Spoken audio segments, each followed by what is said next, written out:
किसी भी भूखे की भूख शांत करना मेरी तृप्ति करने के बराबर है। हर प्राणी मात्र में आत्मा होती है जो परमात्मा का ही अंश है। भूखे की भूख मिटाने का मतलब है उसकी आत्मा को तृप्त करना, मतलब परमात्मा की पूजा करना। प्राणी भले ही अलग अलग आकृति और प्रकृति के हों, बोल सकते हों या ना बोल सकते हों, लेकिन हर किसी के पेट में भड़कने वाली भूख एक समान होती है।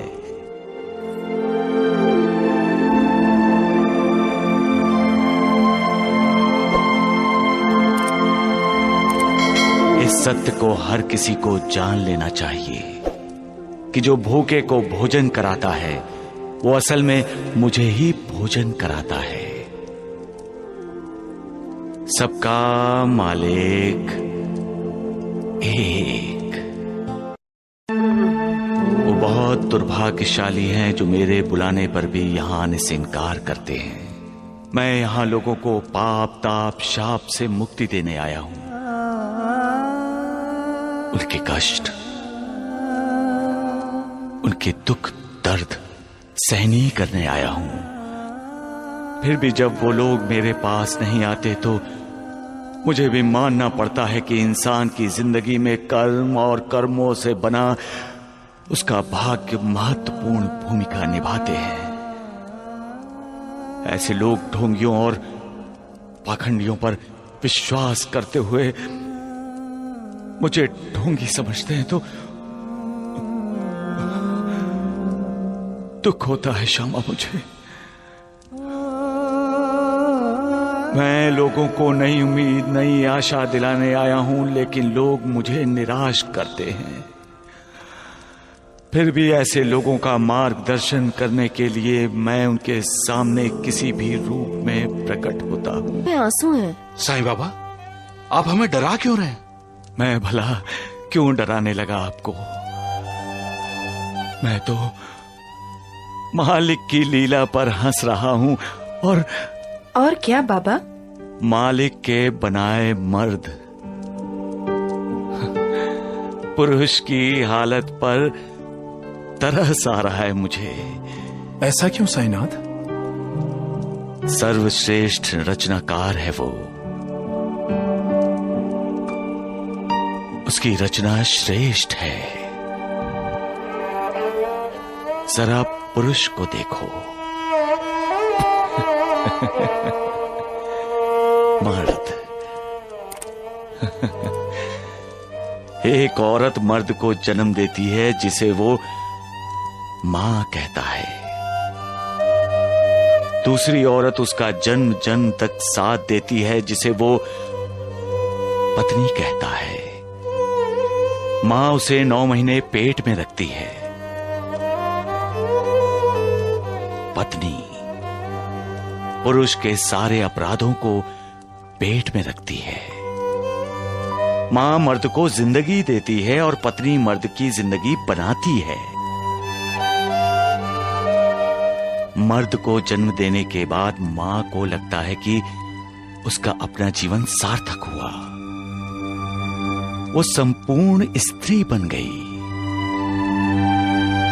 वही मर्द जब शादी के बाद अपनी पत्नी से एक रूप हो जाता है तो पत्नी को लगता है कि वो संपूर्ण स्त्री बन गई, उसकी जिंदगी सार्थक हो गई। मां और पत्नी दोनों औरतों का जिंदगी में एक अहम स्थान है।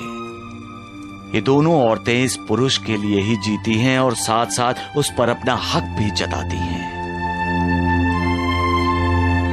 जब ऐसी नौबत आती है तब इन दोनों औरतों के बीच पुरुष मजबूर हो जाता है।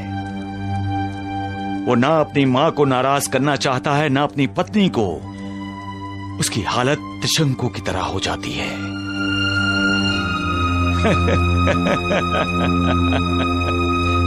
वाह मालिक, वाह। पुरुष पर अंकुश लगाने का काम तुमने दो दो स्त्रियों को सौंप दिया है। सबका मालिक एक। किसी की आंखों में आंसू देखकर हमें उसका मजाक नहीं उड़ाना चाहिए, हमें उसकी आंखें पोंछनी चाहिए, और वो कैसे हंसे उसका प्रयत्न करना चाहिए। किसी को दुख, दर्द, पीड़ा और वेदना देना आसान है, लेकिन किसी को सुख देना, उसे सुखी करना उतना ही मुश्किल है। हो सके तो उसका दुख बांट लो, फिर देखो जिंदगी कैसे मुस्कुराती है, क्योंकि तब मालिक की दुआ तुम्हारे साथ होगी। सबका मालिक एक। मेरी शरण में जो कोई आता है, मैं उसका उद्धार करता हूं। मैं सदा अपने भक्तों के अधीन रहता हूं, अपने भक्तों का दास हूं मैं। श्रद्धा और विश्वास से किया हुआ एक नमस्कार भी मेरे लिए काफी है। जो हमेशा मेरी कथाओं का, मेरी लीलाओं का स्वयं वाचन करता है और दूसरों को सुनाता है, मेरा गुणगान करता है, उसका मैं कल्याण करता हूं। जो मुझे भक्ति से एक पत्ता, एक फूल, एक फल या जल भी अर्पण करता है, मैं स्वीकार करता हूं और अपने उस भक्त का उद्धार करता हूं। सबका मालिक हे महालसापति। जी साईनाथ।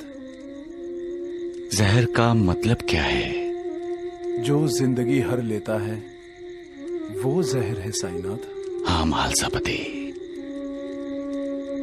जो जान, जीवन, जिंदगी हर लेता है वो जहर है। समुद्र मंथन के समय शिव शंकर महादेव ने हलाहल जैसे जहर का प्राशन किया था। और हर हर महादेव क्यों कहते हैं महालसापति?